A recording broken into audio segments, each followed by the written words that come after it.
മാമാങ്കകം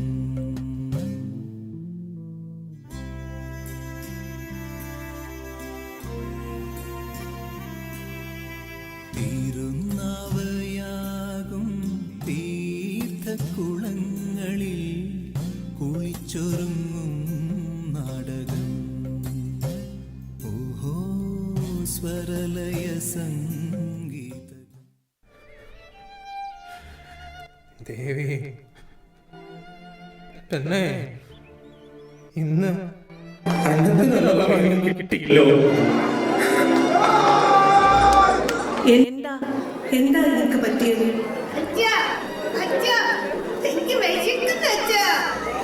ദേവി നിങ്ങൾ പറ, ഇനിയിപ്പോ എന്താ ചെയ്യുക? കുട്ടികൾക്ക് ഇത്തിരി കഞ്ഞിവെള്ളം ഉണ്ടാക്കാൻ പോലും ഒരു പറ്റടിയില്ല.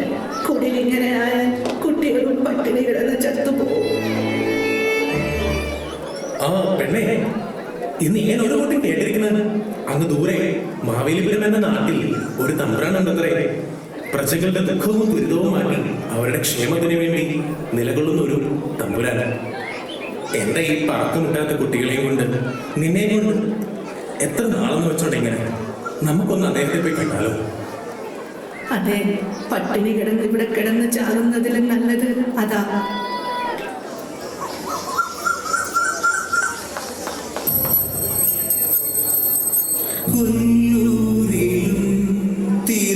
തിരുനല്ലൂരിലും ജന്മം സായോജ്യം തേടുന്ന വേണാട്ടിലും കയ്യൂരിലും കരിവള്ളും. ആ പെണ്ണേ, ഇനി ഒരു കാലം കൂടെ നടന്നു കഴിഞ്ഞാൽ നമ്മൾ അന്വേഷിക്കുന്ന തമ്പ്രാന്റെ ഇല്ലം എന്ത് മാത്രമേ.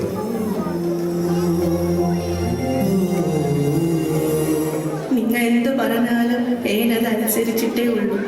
ഈ പറക്ക മുറ്റത്തെന്റെ കുട്ടികളുമായി എനിക്ക് ഇനി വയ്യ, ഒരടി നടക്കാൻ വയ്യ. പെണ്ണേ, നിനക്ക് നീ പറയുന്നത് മനസ്സിലാകുന്നു. ഇത്രയും വരെ എത്തിയില്ലേ? ഈ മാവേലിപുരവും അവരുടെ തമ്പ്രാൻ നമ്മളെ കയ്യിലില്ല പെണ്ണേ. അമ്മ അമ്മ എനിക്ക് ദാഹിക്കുന്നു അമ്മ. ഇന്ന് ഓണമായിട്ട് എന്റെ മക്കൾ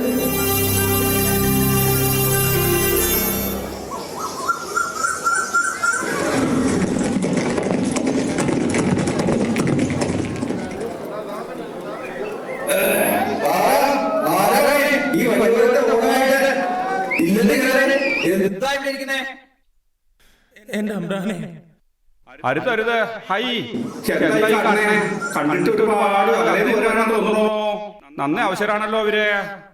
അതും ഓണായിട്ട് എന്റെ ഈ മാവേലിപുരത്ത് ദുരിതം അനുഭവിക്കുന്നവരോ ഒരിക്കലും ഇല്ല. അതിന് നാം അനുവദിക്കില്ല.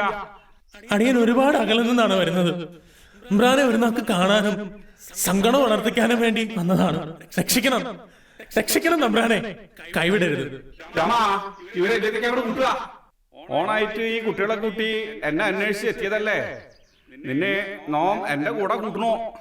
നിന്റെ വിഷമങ്ങളും ദുഃഖങ്ങളും ഒക്കെ വയറ് നിറച്ച് സദ്യ കഴിഞ്ഞിട്ടാവാം. എന്താ രാമ, ശരിയല്ലേ? ഇന്ന് ഇല്ലത്ത് ഉത്സവത്തിന്റെ മേമ്പൊടിയാണ്. വേഗം സദ്യ ഉണ്ടിട്ട് നമുക്ക് അവിടേക്ക് പോകാം. ഇന്ന് കാഴ്ചകളും ഓണക്കളികളും ഇല്ലത്ത് പൊടി പൂരമാണ്. മാത്രമല്ല വിവിധ നാടുകളിലെ കലാകാരന്മാരുമുണ്ട്.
ഇന്നു മുതൽ ഈ മാവേലിപുരത്ത് നിന്റെ ഇല്ലത്ത് എന്നോടൊപ്പം നിങ്ങളുണ്ടാവും ഇവിടെ. ഈ മാവേലിപുരം വിട്ട് നിങ്ങൾ ഇനി എങ്ങോട്ടും പോകണ്ട. നിന്റെ മോള് ഇവിടെ എന്റെ മോളോടൊപ്പം കളിച്ചു വളരട്ടെ. നിറഞ്ഞ മനസ്സോടെ ജാതിയോ മതമോ വർണ്ണവിവേചനമോ മേലാളനോ കീഴാളനോ എന്ന വേർതിരിവില്ലാതെ ഒരൊറ്റ മനസ്സോടെ നമുക്ക് മുന്നോട്ട് പോകാം. എന്താ രാമ, അങ്ങനെയല്ലാന്നുണ്ടോ?